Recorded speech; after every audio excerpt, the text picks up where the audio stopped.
अस्सलाम वालेकुम। आज की इस वीडियो में हम ये सीखेंगे कि अगर हमारे पास हु और हुम वाले वॉइसेस आ जाते हैं तो हमने उनको कैसे चेंज करना है। इससे पहले हम टेंस वाइज हर टेंस को डिस्कस कर चुके हैं कि किस टेंस की क्या पहचान होगी और उसको हम कैसे पैसिव में चेंज करेंगे। फिर हमने मॉडल वर्ब्स किए, फिर हमने इम्पेरेटिव सेंटेंसेस को देखा कि उनको कैसे वॉइसेस में चेंज करना है, उसका पैसिव कैसे बनाना है। तो आज हमारी बारी है हु और हुम की। इनको हम WH क्वेश्चन भी कहते हैं। जब हमने टेंस वाइज किया था तो बहुत सारे WH हम साथ साथ डिस्कस कर चुके थे, लेकिन हु और हुम को हम सेपरेट डिस्कस करने जा रहे हैं ताकि आपको कन्फ्यूजन ना हो। तो चलिए वीडियो को स्टार्ट करते हैं और देखते हैं कि हु के लिए क्या जो हमारे पास पैटर्न होगा और हुम के सेंटेंसेस को हम किस तरह से पैसिव में चेंज करेंगे। सेंटेंसेस को प्रॉपर स्टार्ट करने से पहले आपके जहन में ये लाजमी तौर पे होना चाहिए, ये टेबल जो हमने डिस्कस किया था, जिसको हमने डे वाइज एक एक टेंस को डिस्कस किया था कि किस टेंस की क्या पहचान होगी, फिर इसको पैसिव में कैसे चेंज करना है। क्योंकि अगर ये टेबल आपको आ गया तो इसका मतलब है आपको सारे जो सेंटेंसेस हैं, चाहे वो किसी भी टेंस का है, वो करना मुश्किल नहीं होगा। तो इसको लाजमी तौर पर रिवाइज करें, क्योंकि अब हम मिक्स सेंटेंस को करने जा रहे हैं। एक एक तो करना आसान होता है, लेकिन जब बच्चों को इकट्ठा आ जाता है तो फिर थोड़ी सी प्रॉब्लम हो जाती है। लेकिन अगर ये टेबल आपके जहन में है तो फिर जैसे मर्जी आ जाएं, आपके लिए इशू नहीं होना चाहिए। ठीक है, तो इसको जल्दी से रिवाइज कर लें, फिर हम अपने सेंटेंसेस की तरफ चलते हैं। तो शुरू करते हैं और सबसे पहले हम देखते हैं कि हु को हम किस तरह से पैसिव में चेंज करेंगे। जब हमारे पास हु के सेंटेंसेस आएंगे तो उनको हमने पैसिव में कैसे बनाना है। तो सेंटेंस कैसे होगा आपके पास, who arrange the party, who design the website, who was playing football, who eats breakfast early, मतलब हु किसने पार्टी अरेंज की। अब याद रखिएगा कि यहाँ पे आपके पास सब्जेक्ट नहीं है। सब्जेक्ट के बारे में पूछा जाएगा ना, कि वो पूछ रहा है कि हु अरेंज द पार्टी, कि किसने की, तो सब्जेक्ट का जिक्र यहाँ पे नहीं है। अब यहाँ पे मैं स्ट्रक्चर की बात सबसे एंड में करूँगी। मेरी कोशिश होती है कि मैं आपको टिप्स या ट्रिक्स से सिखाऊं ताकि वो आपको याद रहे, वो भूले ना आपको। इसका क्या फॉर्मूला है कि हमने किसको पहले लगाना है, किसको बाद में लगाना है, उसको जब हम इसको एक तो डिस्कस करेंगे एंड में। उससे पहले जिस ट्रिप से या ट्रिक से मैं आपको सिखाने जा रही हूँ तो ऑटोमेटिकली आपको आइडिया हो जाएगा कि आपने किस तरह से इसको पैसिव में चेंज करना है। अब आप देखें कि आपके पास जो सेंटेंस है वो है हु अरेंज द पार्टी। अब सबसे पहले, जैसे मैंने भी टेबल की बात की, कि आपको ये आइडिया होना चाहिए कि आपका सेंटेंस जो है वो किस टेंस का है। तो अगर मैं ये देखूं कि हु अरेंज द पार्टी, तो ये अरेंज्ड है, मतलब ये आपके पास V2 है। और जहां सिर्फ और सिर्फ V2 होती है वो आपके पास क्या होता है, पास्ट इंडेफिनिट। ठीक है, ये देखना, आपने ये चीज़ें जहन में रखनी है। टेबल याद है तो फिर किसी भी किस्म का कोई इशू नहीं होगा इंशाल्लाह आपको। ये आपके पास रेंज V2 है और V2 आपके पास शो करवाता है पास्ट इंडेफिनिट को, और पास्ट इंडेफिनिट में हम लगाते हैं वॉज या वर। ठीक है, इतना तो आपने आइडेंटिफाई कर लिया। अब हु को मैंने कैसे चेंज करना है। हु को मैं नहीं चेंज कर रही हूँ। हु की जगह आप कोई भी सब्जेक्ट लगा दें, कोई भी। मैं लगा रही हूँ ही, कुछ भी आप सब्जेक्ट लगा दें, लेकिन आपने जहन में ये रखना है, ये सिर्फ मैं आपको ट्रिक बता रही हूँ इसको करने की कि आपने करना कैसे है। आप यहाँ पे समझे कि हु नहीं है आपके पास, हु की जगह आपने लगा दिया ही। अब हम इस सेंटेंस को चेंज करते हैं। ठीक है, हमें यहाँ पे देख लिया कि ये पास्ट टेंस है और पास्ट टेंस में हम लगाते हैं वॉज वर। तो क्या होगा, द पार्टी सिंगल है, वॉज अरेंज्ड बाय हिम। ठीक है, अब ये आपने जहन में रखना है कि आपका इंट्रोगेटिव सेंटेंस है, और इंट्रोगेटिव में अगर आपको याद हो तो हम जो हमारे पास हेल्पिंग वर्ब होता है उसको बाहर लेके आते हैं। तो क्या होगा, वॉज द पार्टी अरेंज्ड। अब जब मैंने यहाँ पे इसको इंट्रोगेटिव बना लिया तो अब मैंने ये, क्योंकि मैंने यहाँ पे सब्जेक्ट खुद लगाया था, तो मैंने क्या करना कि सब्जेक्ट को मैंने अब मेंशन नहीं करना। अब मैंने सब्जेक्ट काट दिया, ये मेरे पास इतना आंसर आ गया इसका, arrange the party, was the party arrange. अब इस हु की जगह मैं क्या लगाऊंगी, इसकी जगह मैं लगाऊंगी बाय हुम, कि पार्टी किसके जरिए अरेंज की गई। पार्टी किसने अरेंज की, जब पैसिव हम बनाएंगे तो पार्टी किसके जरिए अरेंज की गई, तो by whom was the party arranged. तो ये आपका होगा इसका आंसर। ठीक है, तो अभी किसी भी स्ट्रक्चर को याद किए बगैर हमने उसी फॉर्मूले से जो हमने अपने सिंपल सेंटेंसेस किए थे उसी को लगाते हुए हमने इसको अपने पैसिव में चेंज कर लिया है। कुछ और मज़ीद प्रैक्टिस करेंगे तो इंशाल्लाह आपको ज़्यादा बेहतर आएगा। डायरेक्ट इसलिए मैंने आपको ये इसलिए किया कि आप अगर डायरेक्ट करोगे तो आपके गलती के चांसेस ज़्यादा हो जाते हैं। तो किसी फॉर्मूले से या ये कह लें कि किसी ट्रिक से, किसी टिप से अगर उन चीज़ों को याद रखेंगे तो वो कभी भी भूलेगा नहीं, वो आपको मुश्किल नहीं लगेगा। अगर मैं यहाँ डायरेक्ट आपको बताऊंगी ना कि अच्छा पहले ये लगाना है, फिर ये लगाना है, फिर ये लगाना है, तो आप कंफ्यूज हो जाओगे, आप परेशान हो जाओगे, अच्छा अब ये क्या मुसीबत है। लेकिन अगर उसी पुराने तरीके से अगर आप करते हो तो फिर आपको इंशाल्लाह प्रॉब्लम नहीं आएगी। आगे देखिए, हु डिज़ाइन द वेबसाइट। अब सेम वैसे ही इस हु को मैंने अभी कंसिडर नहीं करना, मैंने समझा कि ये मेरे पास ही है, तो मेरे पास सेंटेंस आ गया ही डिज़ाइन द वेबसाइट, तो मैं इसको चेंज कर लेती हूँ द वेबसाइट। अब ये भी क्योंकि मेरे पास V2 है और सेम ऊपर वाला ही है, the website was designed bye him. ठीक, अब यहाँ से निकला हमारा हेल्पिंग वर्ब बाहर, वॉज द वेबसाइट डिजाइंड। अब यहाँ पे आपने ये जहन में रखना है कि ये बाय हिम तो मेरा है ही नहीं है, क्योंकि ये मैंने खुद लगाया है सिर्फ और सिर्फ सेंटेंस को ईजी बनाने के लिए।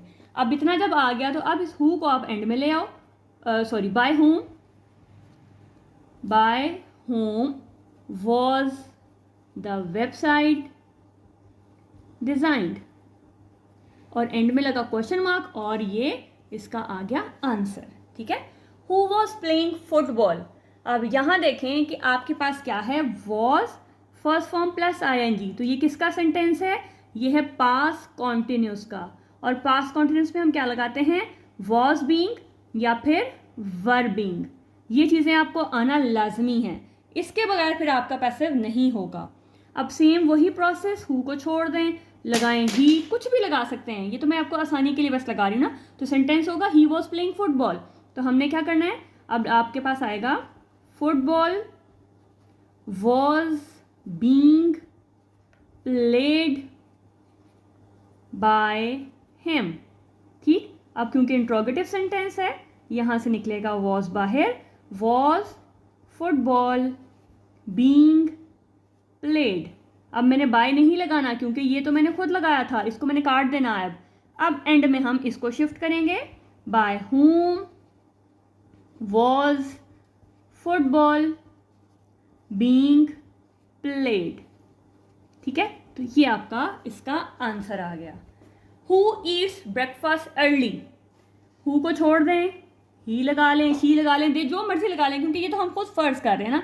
अब ये जहाँ पे वर्ब की फर्स्ट फॉर्म के साथ S या ES होता है, वो होता है हमारा प्रेजेंट इंडेफिनिट, और उसमें हम लगाते हैं इज, आर, एम। ठीक है, तो अब क्या होगा, ही ईट्स ब्रेकफास्ट अर्ली, तो ये अर्ली जो है ये हमारा एक्स्ट्रा इंफॉर्मेशन है, तो क्या होगा, breakfast is eaten by him. यहाँ से हेल्पिंग वर्ब निकला बाहर, is breakfast eaten by him नहीं लगाना, इसको काट दें, इसको भी छोड़ दें और एंड में आ जाएं, हु की जगह लगाएंगे हम by whom is breakfast eaten. ठीक है, और एंड में क्वेश्चन मार्क। अगर सेंटेंसेस की समझ आ रही हो और मेथड इजी लगे तो लाइक लाजमी कीजिएगा।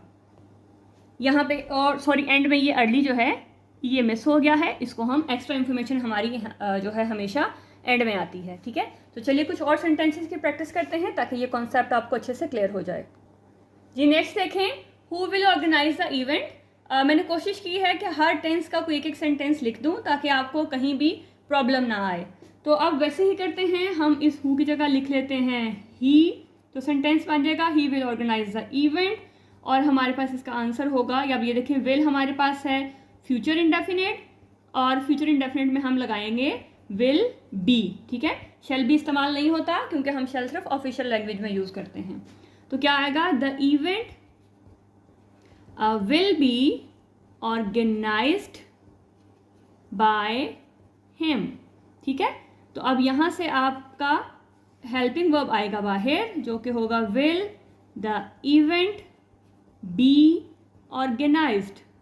अब याद रखना है क्योंकि ये हु वाला सेंटेंस है, तो अब इस बाय हिम का कोई कनेक्शन नहीं है, ये सिर्फ हमने अपनी आसानी के लिए लगाया था। अब इस हु को यहाँ शिफ्ट करते हैं जो होगा बाय whom, और बाकी सेंटेंस वैसे ही आपके पास एज इट इज़ नीचे आ जाएगा, by whom will the event be organized, और एंड में question mark. Who is calling you now, अब ये आपके पास छोड़ देना है, यहाँ ही लिखें। Is first form plus ing आपके पास है प्रेजेंट कॉन्टिन्यूस, और उसमें हम लगाते हैं इज बीइंग, आर बीइंग और एम बीइंग, ठीक है, ये 3 चीज़ें हम लगाते हैं।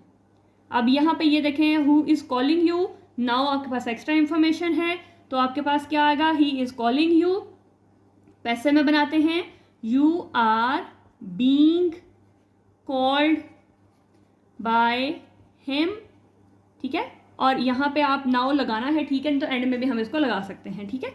तो यहाँ से आर बाहर आएगा, आर यू बीइंग कॉल्ड, अब बाय हिम नहीं लगाना, छोड़ दें और नाउ को नीचे ले आएं, और यहाँ पे इस हु को एडजस्ट कर लें, जो आपके पास होगा by whom are you being called now.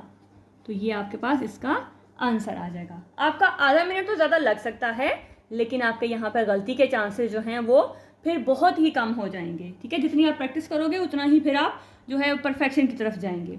Who has not finish the project, अब यहाँ पे नॉट वाला सेंटेंस है, इस हु की जगह हम लगाएंगे he has not finish the project, तो आंसर होगा आपके पास, यहाँ देखें हैज़ और हैव जो है वो आपके पास होता है प्रेजेंट परफेक्ट, और उसमें हम हैज़ बीन और हैव बीन लगाते हैं।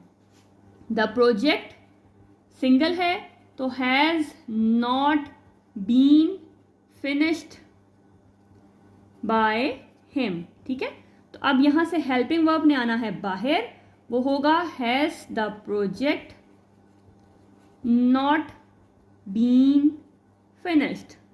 अब याद रखना है कि बाय नहीं लगाना, क्योंकि बाय होम हमारे पास शुरू में आ गया हुआ है, तो ये नहीं लगाना हमने। अब हमने इस हु को एडजस्ट करना है, जो कि होगा by whom has the project not been finished, तो ये होगा आपका पैसिव वॉइस इस एक्टिव का, ठीक है।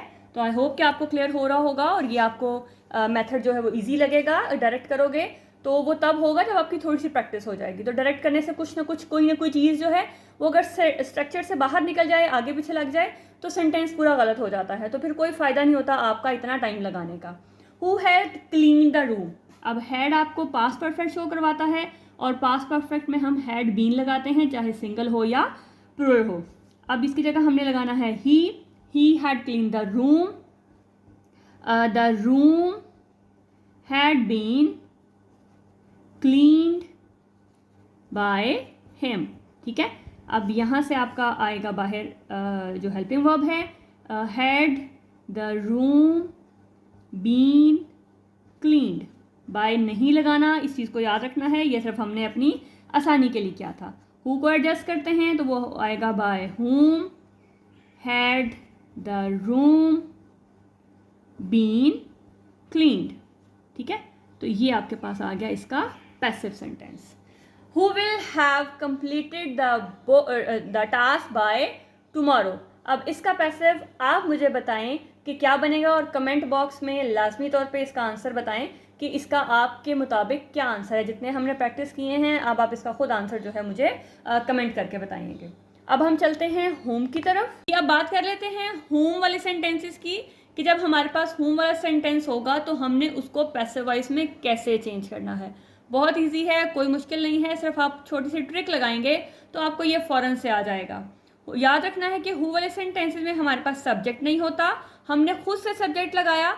अब यहाँ पे अगर आप देखें whom डिड ही इनवाइट, तो यहाँ पे आपके पास ऑब्जेक्ट नहीं है, तो क्या करते हैं कि हम बाकी सेंटेंस को छोड़ देते हैं, जो हमारा सिंपल पोर्शन है ना, जो सवाल के बगैर है, सिर्फ उसको देखते हैं।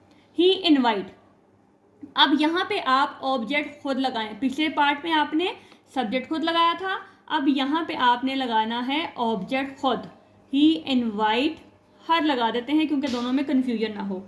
लेकिन उससे पहले आपको जो मैं बार बार बात बता रही हूँ कि आपको ये पता होना लाजमी है कि आपका ये सेंटेंस किस टेंस का है। देखिए मेरे पास जैसे डिड है, तो डिड का मतलब है कि ये पास्ट इंडेफिनिट है, और पास्ट इंडेफिनिट में हमेशा हम वॉज और वर्ड लगाते हैं, और थर्ड फॉर्म तो लगती ही लगती है, ठीक है। तो बेसिकली ये सेंटेंस होना था ही इनवाइटेड हर। तो मैं क्योंकि सिंपल हम लोग कर रहे हैं, हम यहाँ पे ये नहीं देख रहे कि हमने क्या लगाना है, लेकिन आपके जहन में ये होना लाजमी है कि ये हमारा सेकंड फॉर्म है और सेकंड फॉर्म हमेशा पास्ट इंडेफिनिट की है, तो बेशक इन्वाइटेड लगा लें ना लगाएं तो भी कोई मसला नहीं है, हमने तो हम पैसिव से हमें गर्ज है। तो ये मेरे पास सेंटेंस हो गया ही इन्वाइट हर या इन्वाइटेड हर, जो भी आपने लगाना है, ठीक है। तो अब क्या करना है, इसको चेंज करना है। ये सब्जेक्ट है, ये वर्ब है और ये ऑब्जेक्ट है। वैसे ही जैसे हम पहले करते आए हैं कि हमने ऑब्जेक्ट को सब्जेक्ट की जगह, सब्जेक्ट को ऑब्जेक्ट की जगह, फिर हमने दरमियान में हेल्पिंग वर्ब लगाना है, फिर हमने बाय लगाना है, तो हमारा सेंटेंस कंप्लीट हो जाएगा। तो क्या होगा, she was invited by him, इतना आ गया। अब जो चीज़ हमने खुद ऐड की थी उसको हमने काट देना है, ठीक है। ये तो हमने वैसे रफ किया ना, इसकी ज़रूरत नहीं है। तो जो चीज़ खुद ऐड की थी, जो हमारा ऑब्जेक्ट हमने ऐड किया था, जो अब सब्जेक्ट की जगह आ गया है, उसको मैंने काट दिया और उसकी जगह इस whom को की जगह हमने लगा देना है who was invited by him, ठीक है, कि किसको इन्वाइट किया गया था उनके ज़रिए। तो ये आपके पास हो जाएगा इसका पैसिव। किसी भी तरह के स्ट्रक्चर को याद रखने की फ़िलहाल ज़रूरत नहीं, उसकी हम बात एंड में करेंगे। जब आपको ये समझ आ जाएगी तो स्ट्रक्चर ऑटोमेटिकली आपके जहन में आ जाएगा कि स्ट्रक्चर हमने बनाना कैसे है। तो अगर आपको ये आप समझ आ गया तो अब आपको ऑटोमेटिक स्ट्रक्चर भी समझ आ गया होगा। whom will they select, ठीक है, इस whom को आपने छोड़ देना है। सेंटेंस को अरेंज कर लेते हैं, they will select। अब आप यहाँ कहेंगे कि आपने ऊपर वाले में तो अरेंज नहीं किया था, क्योंकि डिड और डू डज हमारे पास सेंटेंस के अंदर नहीं आता, वो हमने इन्वाइटेड लगा दिया, या इन्वाइट से भी कर लें, लेकिन जहन में रखें तो भी ठीक है, ठीक है। लेकिन यहाँ पे हमारा इसको हम अरेंज कर लेते हैं ताकि एक सेंटेंस जो है हमारे पास प्रॉपर आ जाए। तो दे विल सेलेक्ट हर, ठीक। तो आपके पास क्या आएगा, she will be selected by them, ठीक है। ये मेरे पास पैसिव आ गया। अब क्या है, जो चीज़ मैंने खुद ऐड की थी उसकी जगह सिर्फ इसको एडजस्ट करना है, who will be selected by them, और एंड में क्वेश्चन मार्क। तो ये आपके पास हो जाएगा इसका passive sentence. whom was she chosen, ठीक है। तो ये आपके पास, सॉरी सेंटेंस गलत हो गया, was नहीं आना चाहिए था, यहाँ पे हैज़ आना चाहिए था, ठीक है। whom has she chosen। तो अब ये देखें, ये मेरे पास हैज़ और हैव होता है प्रेजेंट परफेक्ट, और उसमें हम लगाते हैं हैज़ बीन और हैव बीन, ठीक है। जगह थोड़ी है लेकिन डेफिनेटली मेरी आवाज़ आपको क्लियर है तो आपको समझ आ जानी चाहिए। सेंटेंस जो था वो गलत था, वॉज नहीं था, जल्दी में चीज़ें जो हैं वो गलत हो जाती हैं, लेकिन जब हमने पढ़ा है तो हमने इसको ठीक कर लिया कि whom has he chosen। तो अब क्या है कि इसको छोड़ दें, आपने इसको नहीं करना, बाकी सेंटेंस को आप करें, he has chosen him, ठीक है। यहाँ भी हर नहीं लगा रही ताकि दोनों में कन्फ्यूजन ना हो, वो आपकी मर्ज़ी है, जो मर्ज़ी लगा लें। तो अब इसको हम जब पैसिव में चेंज करेंगे तो क्या होगा, he has been chosen by her, ठीक है। अब जो चीज़ खुद ऐड की थी उसे छोड़ देना है, उसका कोई तुक नहीं है, उसका कोई लॉजिक नहीं है, उसका कोई काम नहीं है, उसकी जगह सिर्फ आपने whom को चेंज करना है who में, और बाकी सेंटेंस का जो सीक्वेंस है वो एज इट इज़ आपके पास आ जाएगा, ठीक है। और एंड में question mark, who has been chosen by her, किसको चूज किया गया उनके जरिए। whom were they considering, ठीक। तो अब क्या करना है, ये देखें, ये was were plus first form plus ing, तो सेंटेंस है आपका पास्ट कॉन्टिन्यूस का, और पास्ट कॉन्टिन्यूस पे हम क्या लगाते हैं, वर बीइंग और was being, ठीक है। तो अब इसको पहले थोड़ा सा अरेंज कर लेते हैं, दे वर कंसिडरिंग हिम, इसको चेंज करते हैं, he was being considered bye them. तो अब इसको मैंने खुद ऐड किया था, इसको मैंने छोड़ देना है, और बाकी सारा सेंटेंस मैंने एज इट इज़ लगा देना है, और मेरा ये उसका आंसर बन जाएगा, बाय देम, एंड में क्वेश्चन मार्क। तो who was being considered bye them, तो ये मेरा आंसर हो गया इस वाले सेंटेंस का। सेंटेंसेस अगर इजी लगे तो लाइक लाजमी कीजिएगा, आपके लाइक करने से ही आइडिया होता है कि आपको वीडियो जो है वो आपके लिए कितनी हेल्पफुल है। whom does he hire, ये डज आपको शो करवा रहा है प्रेजेंट इंडेफिनिट को, ठीक है। हमने इस टेबल में देखा था कि जहाँ पे भी डू डज होगा वो होगा प्रेजेंट इंडेफिनिट का। तो हम इसको करते हैं ही हायर, वैसे तो हायर्स होना चाहिए लेकिन आप ना भी लगाएं क्योंकि आप तो ये अपने लिए लगा रहे हो ना, ही हायर्स हर, तो क्या होगा, she is hired by him. तो ये चीज़ क्योंकि खुद ऐड की गई थी, ऑब्जेक्ट हमारे पास नहीं था, उसको हमने खुद ऐड किया था, तो इसको छोड़ के हम क्या करेंगे, होम की जगह हमने हु लगाना है। Who is hired by him और एंड में क्वेश्चन मार्क। ठीक है, तो इस तरह से हम इसको सॉल्व कर लेंगे। Home has the teacher recommended, तो क्या करेंगे, चले हैज़ वाला तो हमने किया हुआ, हम इसको हैड में कर लेते हैं। ठीक है, हैज़ वाला ऊपर हमने किया, इसको हम हैड में कर लेते हैं। तो क्या होगा, द टीचर हैड रिकमेंडेड हर। ठीक है, तो क्या होगा, शी हैड बिन, हैड में आपके पास सिंगल है या प्लूरल है, दोनों में हैड ही आता है। She had been recommended by the teacher. ठीक है, बाय द टीचर, थोड़ी स्पेस कम है इसलिए ज़रा बोलने पे जो मैं बोल रही हूँ उस पर फोकस कीजिएगा।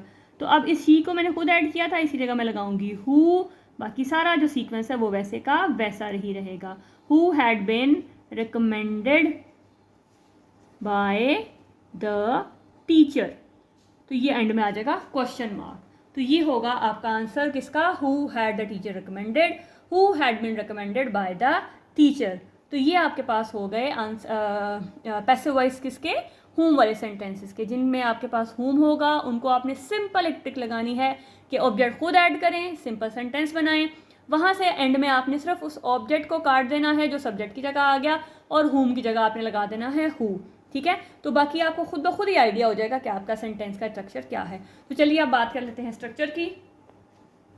हु में हम लगाते हैं पहले बाय हुम, फिर हेल्पिंग वर्ब, फिर ऑब्जेक्ट और फिर थर्ड फॉर्म। जैसे by whom was the party arrange. ठीक है, इसका था हु अरेंज द पार्टी, तो आंसर होगा बाय हुम वॉज द पार्टी अरेंज। ये सेंटेंसेस आप पीछे कर चुके हो। हुम में स्ट्रक्चर होगा, हम जो हमारे पास हुम है उसको हम चेंज करेंगे हु में, फिर हमारा हेल्पिंग वर्ब आएगा, फिर मेन वर्ब आएगा जिसकी हम थर्ड फॉर्म लगाएंगे, फिर बाय आएगा, और जो यहाँ पे आपके पास सब्जेक्ट था उसको हम एंड में लिखेंगे। ठीक है, उसको आप सब्जेक्ट भी कह सकते हो, उसको आप ऑब्जेक्ट भी कह सकते हो, क्योंकि यहाँ से जब वो वहाँ जाएगा तो वो ऑब्जेक्ट बन जाएगा। अगर आप उसको ऑब्जेक्ट नहीं याद रखना चाहते हो तो इसी को अगर उसको वहाँ लेके जा रहे हो तो वो सब्जेक्ट होगा। मतलब वो उसकी प्लेस के लिए, आप सिर्फ याद रखने के लिए, बेसिकली तो वो ऑब्जेक्ट बनेगा, लेकिन क्योंकि हम सब्जेक्ट यहाँ से वहाँ लेके जा रहे हैं तो याद रखने के लिए अगर आप इसको सब्जेक्ट कहते हो, ऑब्जेक्ट कहते हो, वो आपकी मर्जी है। जैसे who was invited by him. तो ये आपके पास आज का टॉपिक था। आई होप कि आपको अच्छा लगा होगा। मिलते हैं नेक्स्ट वीडियो में नेक्स्ट टॉपिक के साथ। तब तक अपना बहुत ख्याल रखिएगा, दुआओं में याद रखिएगा। अल्लाह हाफ़िज़।